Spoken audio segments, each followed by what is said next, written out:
Good afternoon. For me, I would not be able to sit and actually tell you what we are doing as Africa.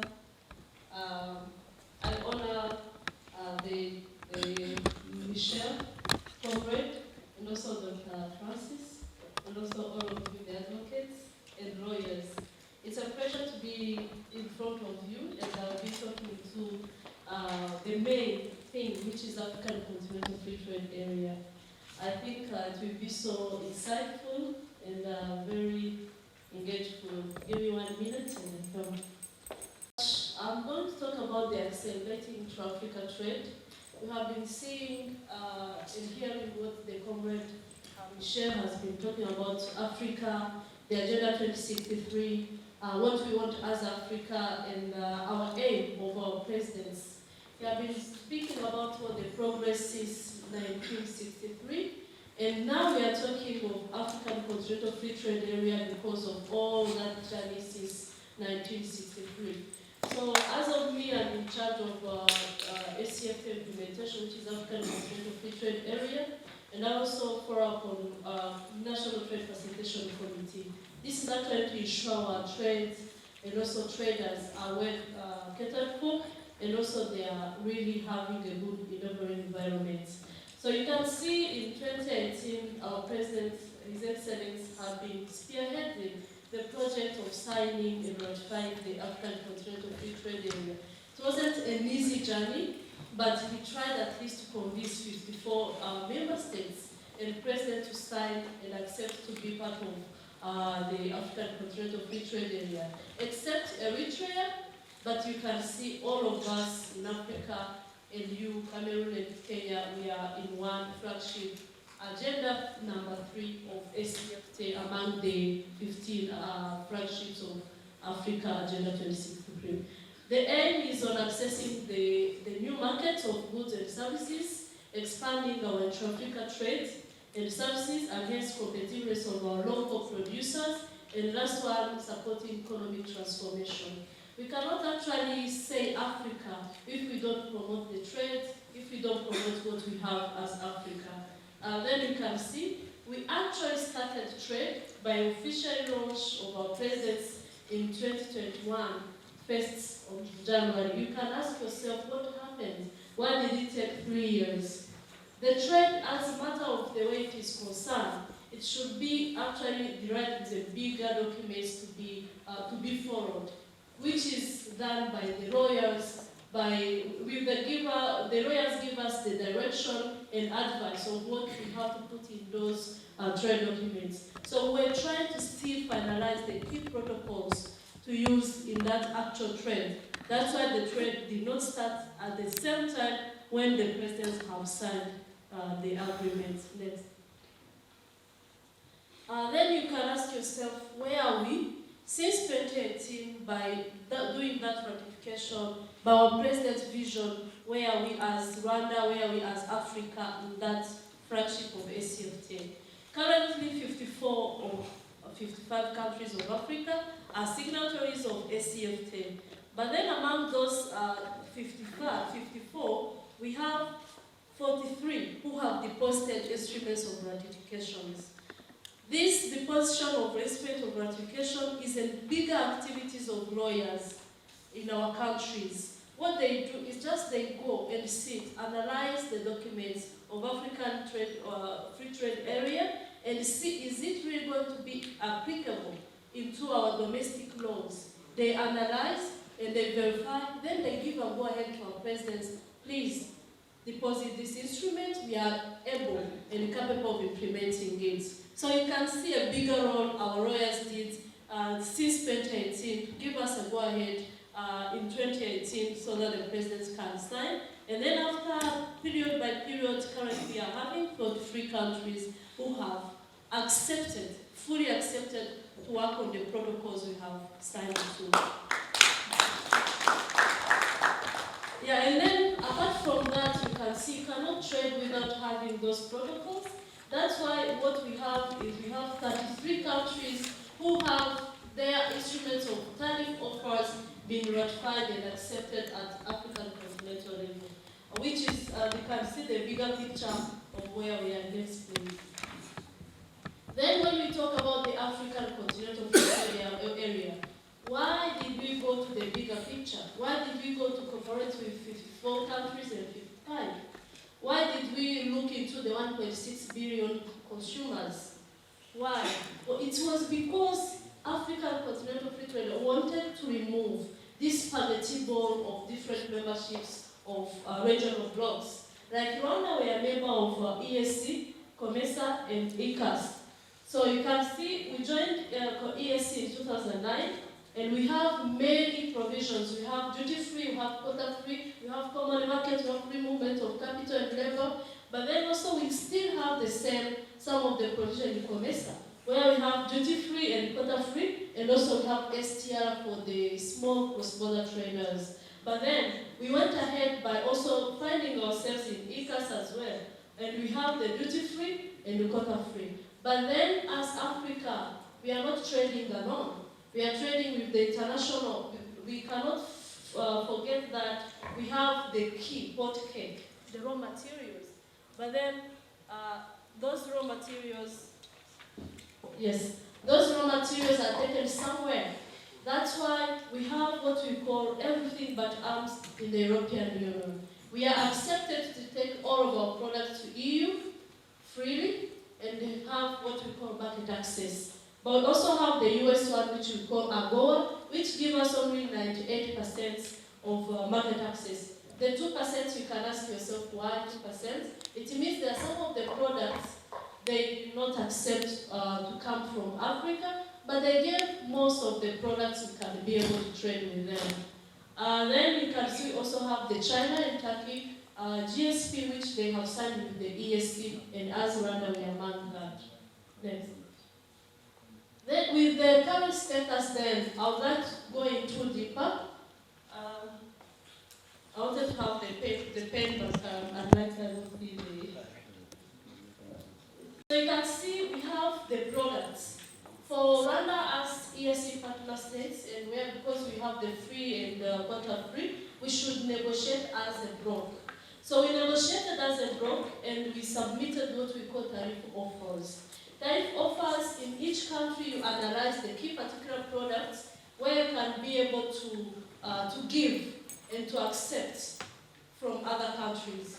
So 90% of the products in Africa, their tariff offers has been verified and also approved. What does it mean? It means we have, like in ESC, about 5,407 something products which we have categorized to be under A. So those products, like including agro-processed products, agri products, can be easily come from Cameroon to Rwanda, from Rwanda to Egypt. If it is coffee, it can come from Rwanda to Ethiopia, Rwanda to Egypt, Rwanda to Cameroon. You can see that's what we call the tariff offers, and we have put all of those key products under category A. Later on, we'll be accepting and submitting category B and then category C. I'm not explaining what we mean by A, B, and C. Let me tackle now.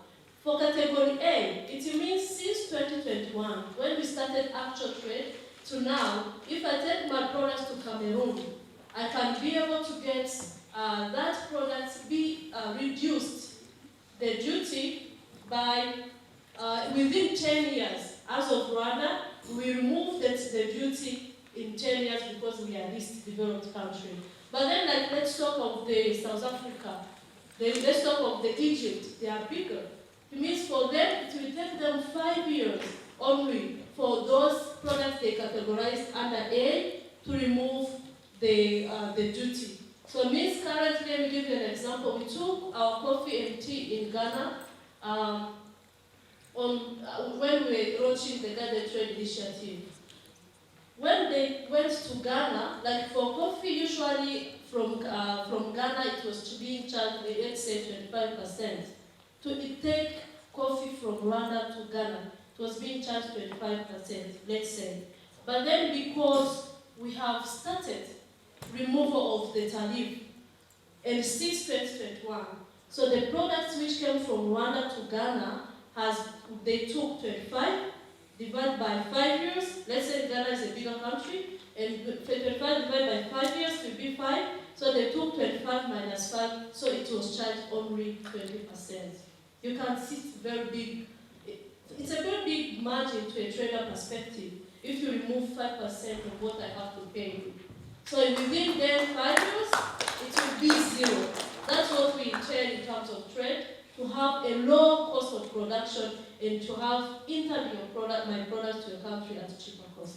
Then we have what we call rules of origin. How do I know that this is coming from Africa? I'll be talking later on made in Rwanda. And before I go to made in Rwanda, we have to talk about Africa.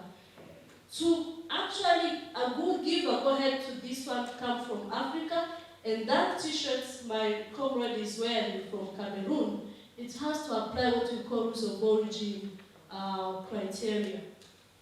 Rwanda Revenue Authority with other customs give a go-ahead to a product depending on what we have agreed in negotiations. I have been given a chance to participate in different negotiations of rules of origin. What did we do then? We went ahead by saying, we have like 4 categories, what we call like a CTH, change in tariff headings, we have single transformation, we have double transformation, and then we have the full transformation. So if this one, the cotton, to get a full shirt, like or a full jumper from Africa, I need cotton, I need different products to put in, I put together, and then I have the attire, and then I cut, and then I put together, I make a jumper like this. So to qualify that is coming from Africa, I need to have a certain percentage proving that it is coming from Africa. So we have agreed, like for clothes, textile, it is very complicated because even currently we have not yet agreed. Why did we not yet agree? Like Rwanda, we are promoting the made in Rwanda textile. So to convince like South Africa to accept that this was being done in Rwanda it's not an easy journey. Why? They say, where are you getting the cotton? And I say, yeah, I have to get it from somewhere. But where? Let me say from Ghana. I got it from Cameroon or maybe. And they say, at what percentage did you get the cotton from Cameroon? You have to prove. And then after that, I have to say, well, someone took the attire and I take it to someone and he amended it and put them together. You have to say, okay, at which percentage? Where is this coming from? The small carpet, where is it coming from? Like all the needles, where is it coming from? Everything to prove that it is coming from Rwanda. So that's why we are at 87.7 because we haven't agreed on automotive, textile, and edible oils. But later on, I believe that we are going to finalize so that we can even start trading on clothes, and I can accept your clothes to come to Rwanda, and I can take this one which is made by someone in Rwanda to come to your country and you accept and you make it as made in Rwanda.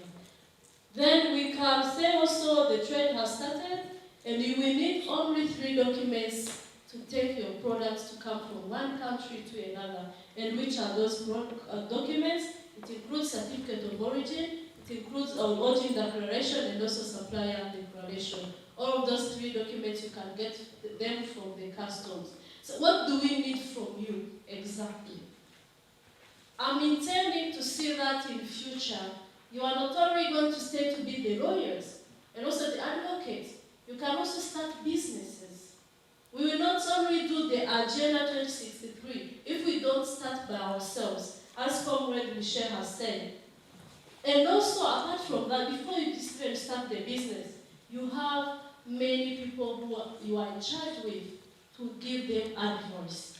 So it means you need also first to understand what we have agreed so that you can be able to support them and you give them the actual advices.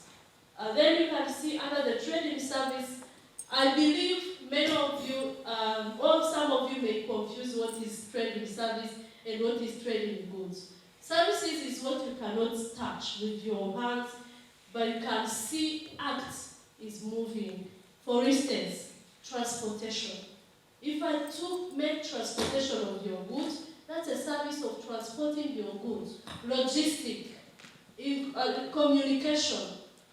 If I actually buy a Momo, not a Momo, if I actually buy an airtime on MTN and I call you and I give you information, that's a service I'm giving you. Now I'm giving you a service of giving you, like training you or giving you information. Even education is part of the services. So in Africa, we started by 5 services, which are most of the time go hand in hand with trading goods, including transports, tourism. As a service, we are trying to see how can we at least give value what we have. We need even to start by that culture I was talking about. We need to start by the good places we have in Africa.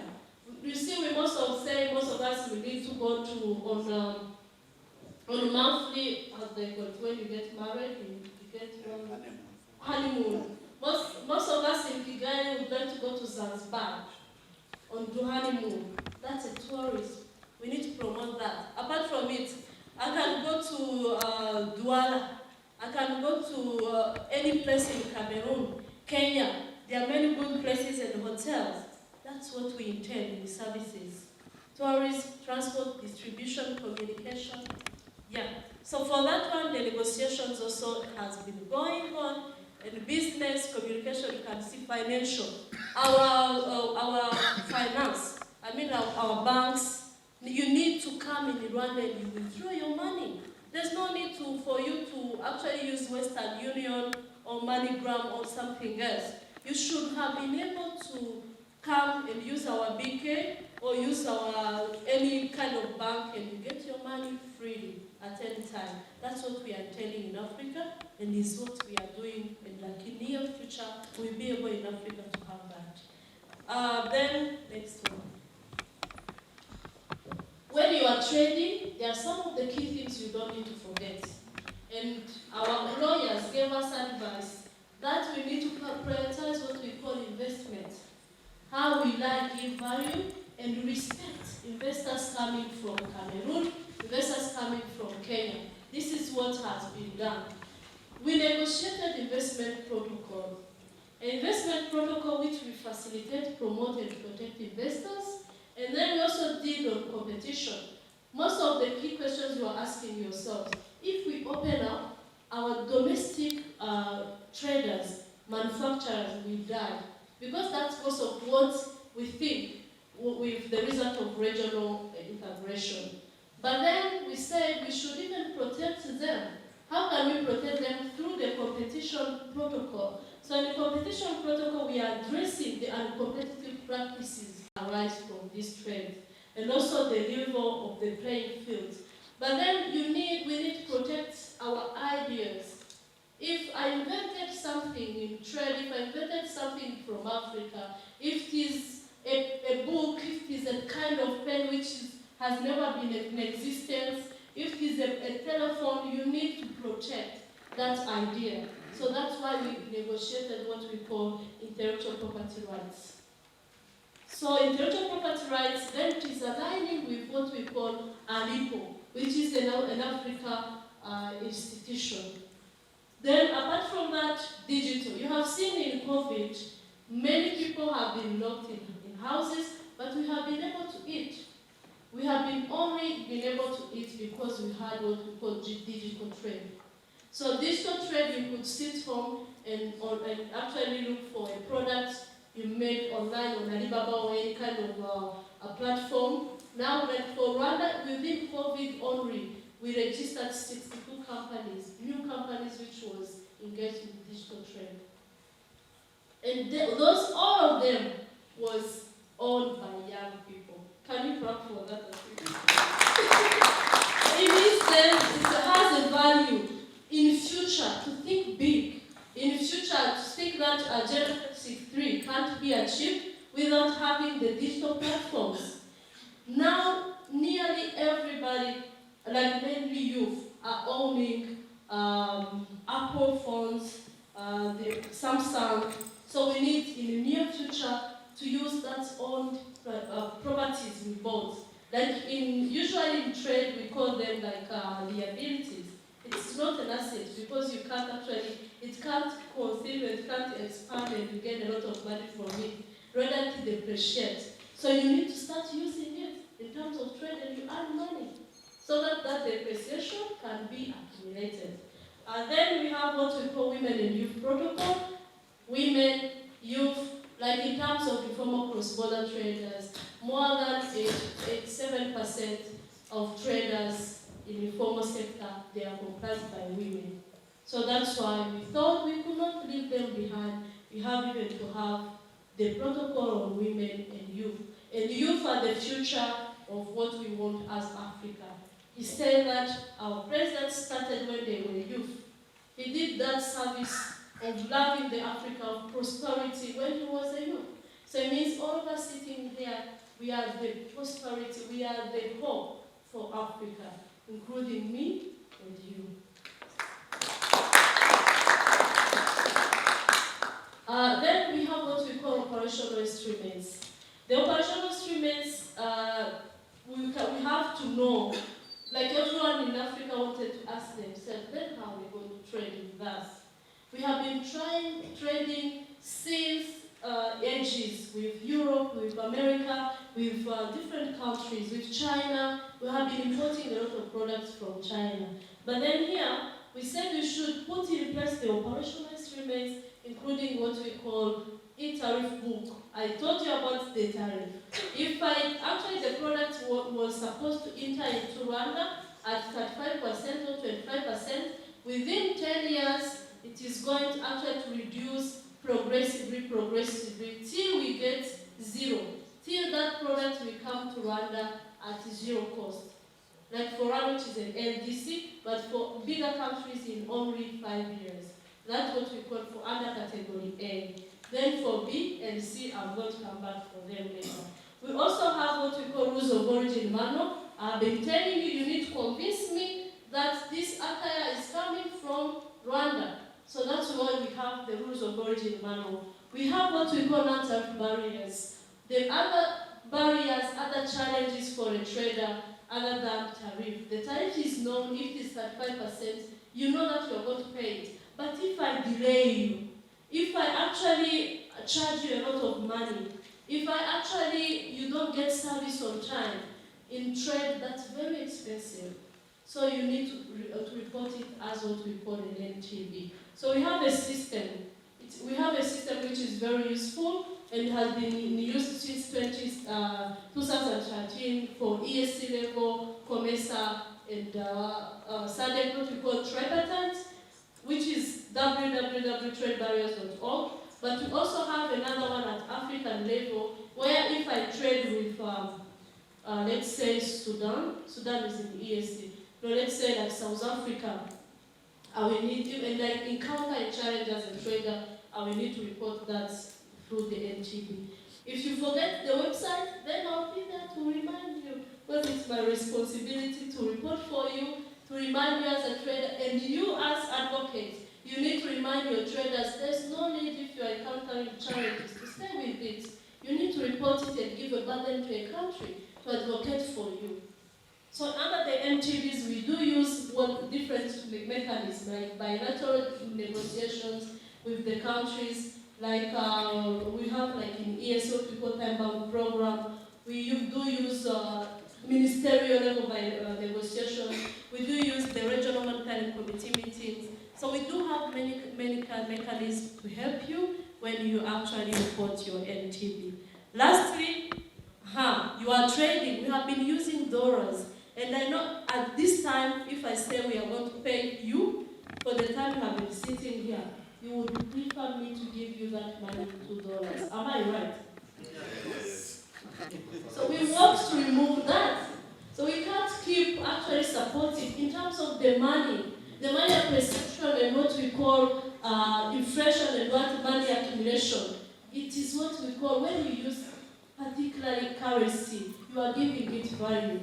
But when you use yours, you are actually helping it to appreciate. How are we going to do that then? We have put in place the Pan-African payment settlement system, and I can be able to pay in Rwandan francs, and directly it converts to Cameroon CFA. Can you imagine? Isn't that good? Yes. Very good. Yeah. Yeah, so it means no, in actually near future, starting by this year, we will not be able to use much of the dollars money or the euros. We will be accumulating with only our currency. And we will be seeing how our currency will gain and the inflation will keep reducing. If we don't do that, then it means we are actually still empowering others. There's no Pan-Africanism there. So that's why we start even by every corner.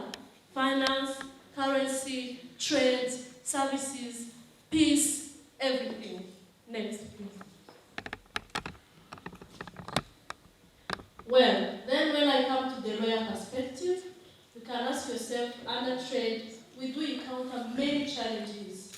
Then what will happen if my Cameroon trader come to Rwanda and did not get a good service and has been actually affected, and that person wants to go to the lawyer perspectives. They want to go to the judicials. So we also thought about that, and we have put in place what we call dispute settlement mechanism.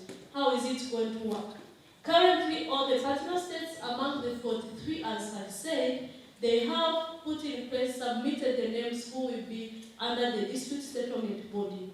We have a body, and apart from the body, we have selected what we have as indicative lists. But also we put in place what we call appellate body to help the case. You don't need to jump directly from this lower case to go up. You need to pass through all of those progressive levels. We also have adjusting panels. So then, because this is your area of interest, the Article 7, state parties with a view of encouraging the amicable resolutions of disputes. But is it always done? Amicably, is it easy? Like in a lawyer perspective? No, it's not easy. So that's why we have to rely on you, lawyers. Then sometimes in the future we'll be seeing many trade problems on your head to solve. You will need first to understand that how is it done, how that trade is being done, what is the concern, how am I going to help, like in that perspective. So it means that for the appellate body, for the dispute settlement body, the aim is to secure the positive solution of the disputes among Africans. So I beg and eager that you will put in your head this Article 7, which is going to be used, and we are going to rely on you lawyers and advocates on this one. So the traders they don't know this, but you will put this in mind. So it means they rely on you, and you will help us to secure a lot of money. These trade challenges and disputes, most of them they incur a lot of cost, millions of dollars. You can imagine that there was a case. You can imagine cases between Canada and the US. You can imagine cases between US and China. How much cost they are going to charge them. It is going to be the same. Even in Africa, if we have that challenges between us as Africans, you are going to be giving us. You are going to charge us like, yes, this $50 million you have to pay. So you can imagine where we're going to get that money as Africans. So it means you have to prepare ahead to make your minds sharpened, and you will help us. The next one, please. These are the documents I talked about. We also have the trade portal, which gives us information on the trade procedures. In traders' perspectives, they are most always interested in having this trade portal where they can be able to know when I want to export this particular product, I need to pass here, I need to pay this amount of money, I need to do this. Some of you have started sleeping because this is not a long terms, I guess. Next, please. Okay. I said you need to start thinking in the trader perspective. As Africa, as Rwanda, we have identified where the key particularly concern of products and also the potential markets we are seeing. We are seeing the potential in Cameroon as a part of Central Africans. Many Central Africans do like kind of products. So you see we have prioritized the agro-processing, different products in agro-processing. We are going to take them to Ghana, to West Africa, to Nigeria, to South Africa, to Tunisia, to Cameroon. Yeah, we are seeing interest. Apart from that, you are seeing in mineral processing. We are trying to see what we call supply chain. If I can be able to, like, most of you know that in Ethiopia, they have a good leather. So if I can be able to get a good leather in Ethiopia, and I make a shoe, and I can get laces from South Africa, if they are good in that we call what we call regional supply chain. So we want to enhance that.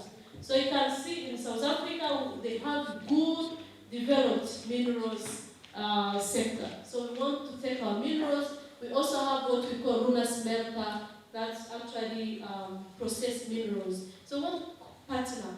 Like what we see, if we have the Cameroon, what can we partner and enhance our trade with? You see, in terms of construction materials, we have been developed only like in 3 years, Rwanda now. We can be able to make a good construction materials. So we are seeing bigger markets in Central Africa, DRC and others. Agro products and grains, you can see as well, and textile. After we finish negotiating in terms of the textile and apparels, we'll be taking them to different markets as well. Next. He was saying we are a land-linked country. How did it come? This is like a bigger map of how we are actually connected to different countries. As Rwanda, of course, we are in the central, and you can see where we already have, we do have very big countries, corridors. We do have Northern Corridor and Central Corridor, which are very active. But we have been seeing even other corridors that can pass through our country. You can see we have other potential countries, 1, 2, 3, 4. The yellow one, you can see coming from the Malawi. We can have the corridor from Cameroon. You see, we even have put in place the alternatives. Why are we doing this? It's what we call diversification. You don't need to rely on one market. You have to make sure you have alternatives. So in terms of trade, we have also identified different corridors we can use in case even northern and central corridors are not effective. But you can imagine to take a product from Rwanda to Cameroon. Honestly, it's a crazy idea because it is taking more than 3 months to take there, including the delays of the border officials, including the delays at the ports. You can't be able to find a port that goes directly. It will go back to China, come back, down, and we use other people's channels. And that's very bad. So that's why, like, into the Agenda 2063, we do have 15 agenda flagships projects. And SFTA was the third. But it also includes how we can speed up the trade networks. So if you want to be a Pan-Africanist, then you need even to understand where is your Africa, where do we want to go, where do we want to tackle. We need to start by those challenges we already have, the transport. If I have to take the product to Cameroon and it takes more than 3 times to the one I take to China, why would I trade there? So that's why we need to put more efforts for helping our traders in removing all of those barriers between us. Next. In terms of the visa, as he said, like Rwanda, we do have, we are open, and we have like visa openness in Africa. Currently, we have 3 countries, and we are among the 3 most countries accepting the migrants from the world. You have been hearing many contests, like for Libya migrants to come to Rwanda. Yes, and also different other countries wanted to come to as migrants to Rwanda. So we are seeing, we are trying to increase our openness, not only in terms of trade, but also in the other sectors. Then in terms of Rwanda, we don't need to take our products where they cannot be able to reach. We have to use, of course, all the transport mechanisms, either water, air, land, all the possible ones. We have to make sure we make use of them. So in terms of Rwanda, you already see, you can see the existing direct flights in yellow. You can also see the planned one. We are expanding, and we want also to have the logistic hub in Rwanda. Next. Then, like when you are trading and you are Rwanda, like a Rwanda-based company, you will need to deal with this bigger institution, including Rwanda Development Board, the National Agriculture Export Board, the Rwanda Standard Board, the Inspectorate Competition Body, Agriculture Board, the Food and Drugs Authority, and also the Customs. We have been trying to show the data, like how we have been trying to register the products which are certified. Like currently we have 2,007 products certified with the marks, what we call the Rwanda Standard Board marks, S mark. See, but we have negotiated other what we call annexes. We have annexes which is on SPS, sanitary phytosanitary measures, TBT, technical barriers to trade, and we also have to deal with eliminating all the custom procedures. You can also see we have a program called Zamkanuzila to help our traders. In a trade perspective, I just wanted to give you our ground things we are trying to do as Rwanda. It can also help you as Cameroons to go back and also advocate for further what you can be doing in terms of the visa openness, in terms of the trade. We can help each other and we trade freely. Next. Then why can we actually go to African continental markets if we don't even know we have some potential as Cameroon, as Rwandan products? So that's why we have put in place what we call Made in Rwanda program, which started in 2017, and it has to intend to enhance the competitiveness, address the Rwanda trade deficits, and also increase the job creation. We are planning on our what we call investment code, that in every year we can at least have 200,000 new registration of the businesses, including youth-owned. But then how can we do that? We need to make sure we understand this bigger SCFTA.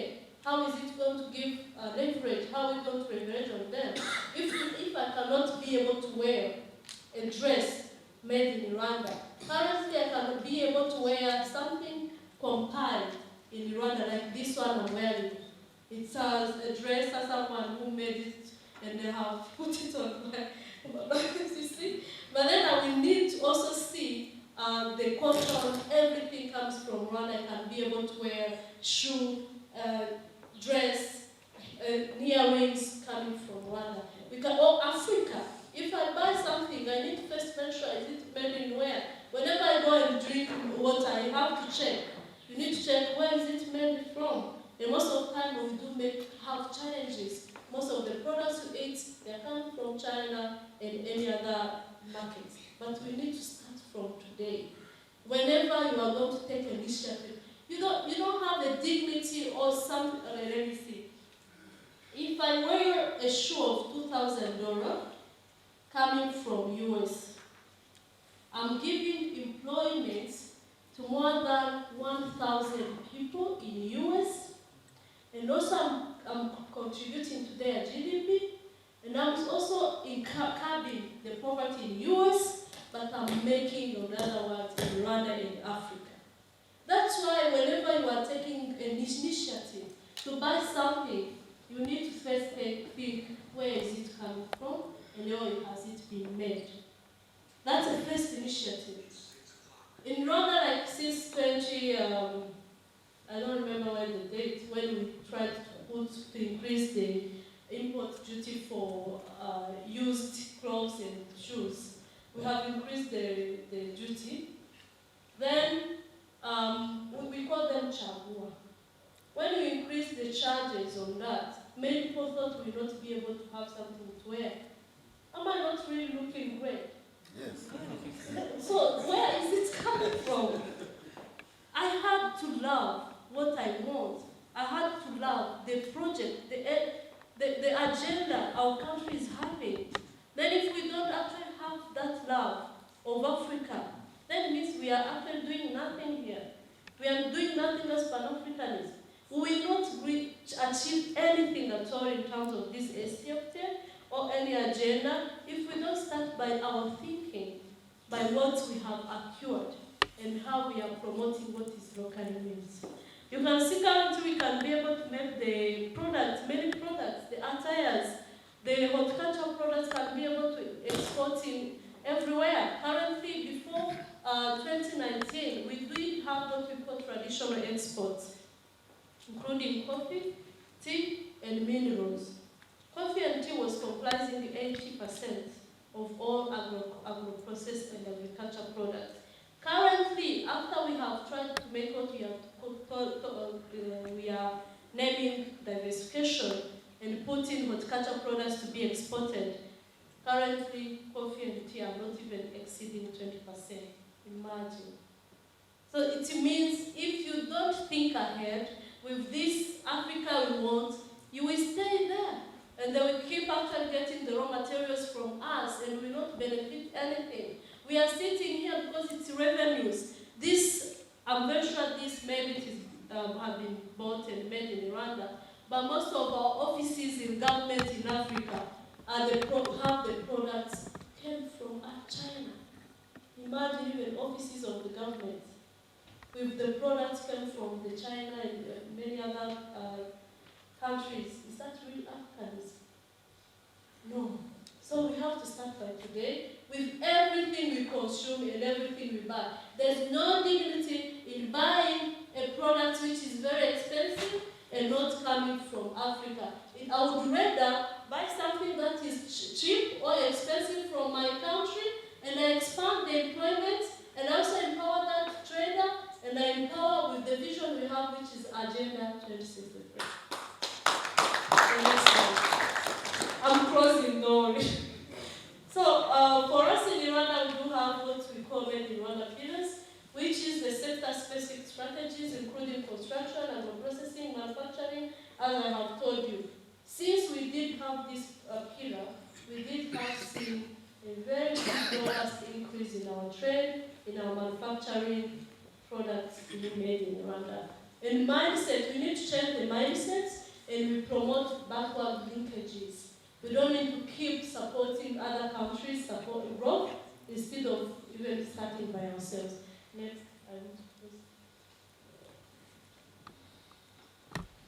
well, you can see the products we already have.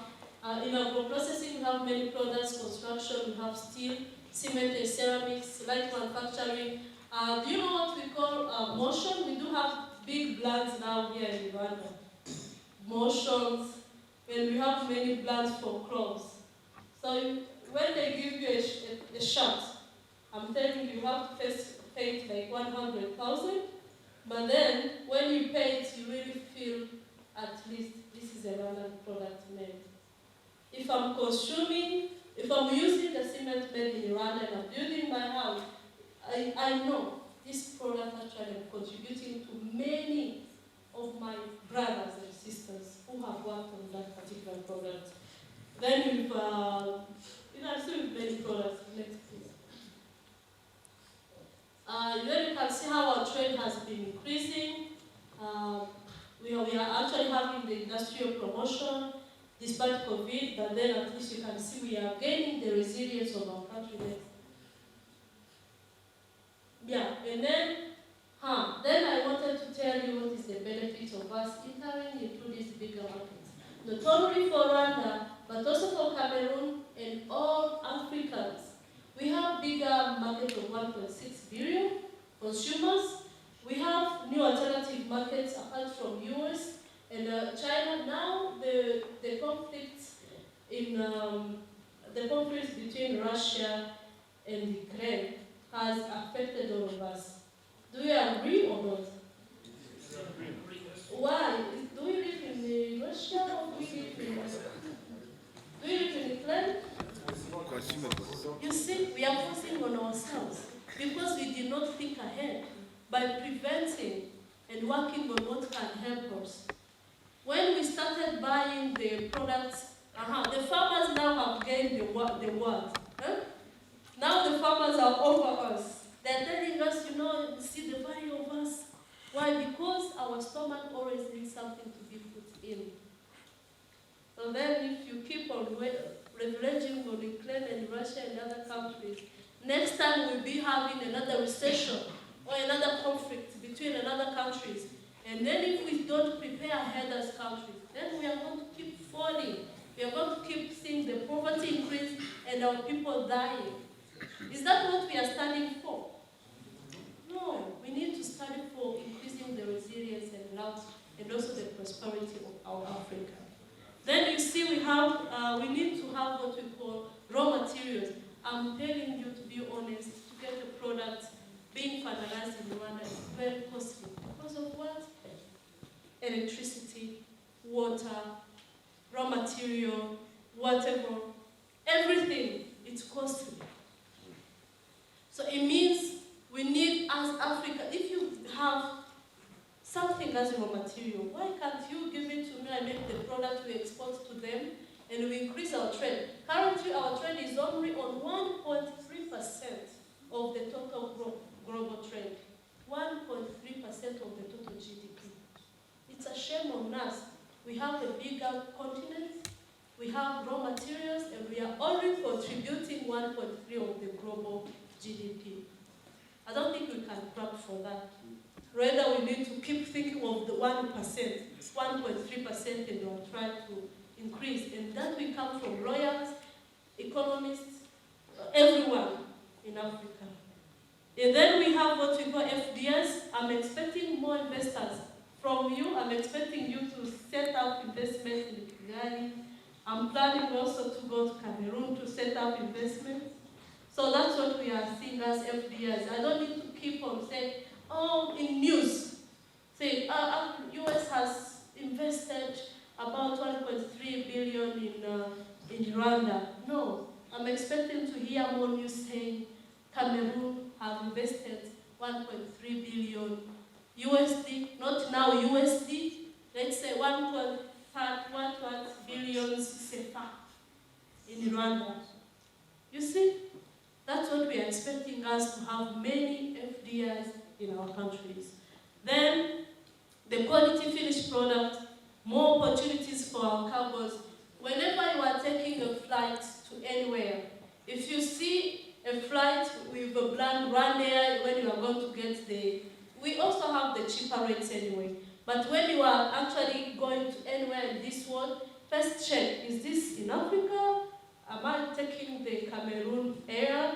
Is it Rwanda? Is it Ethiopian Air? Is it Kenya Airways? You need to think about that. If you start thinking about that, we increase as Africa. Lastly, what we are trying to do is make capacitating you, increasing awareness of these shows, the strategies and studies. Yeah, that's what we are doing. But then in Africa perspective, we have implementation strategy, we have different studies. Lastly, I need to thank you for your kind attention, and I think maybe you did not actually learn a lot because we're not going too deeper for the trade perspective, for the law perspective, but then you can see your interest and what you are supposed to be doing for us as Africans, and you have been seeing the progress we have been made in terms of negotiating, including the dispute settlement mechanism, where we see your interest and your support. And we are expecting more traders to come from you, more investment to come from you, and we can promote our Africa. We can, together, we can forge solidarity, achieve dignity, unity, peace, and prosperity in Africa.